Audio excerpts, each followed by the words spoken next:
আবু সাঈদের রক্তের যেমন মর্যাদা, মুগ্ধের রক্তের যেমন মর্যাদা, আমাদের কাছে শহীদ রহিসউদ্দিনের রক্তের সেই মর্যাদা। সেই শহীদ রহিসউদ্দিনের মায়ের চোখের পানিতে আকাশ বাতাস ভারী হয়ে গেছে। কথা বলেন ঠিক কিনা?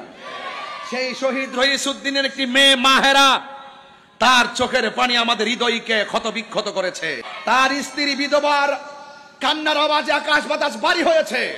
পুবাইলের মহিলারা, তোমরা যারা 20-50 জন ঝাড়ুনিয়া মিছিল করছো, তোমাদের কি সন্তান নাই? তোমাদের কি সন্তান নাই?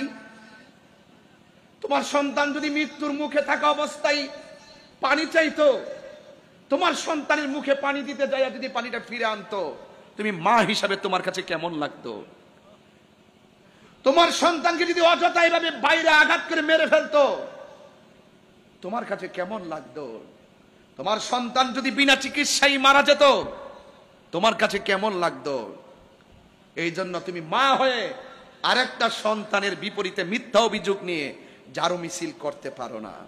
শুনেন, কাউকে মেরে কেউ বড় হতে পারে না। মনে রেখো, পাপ কখনো বাপকে ছাড়ে না।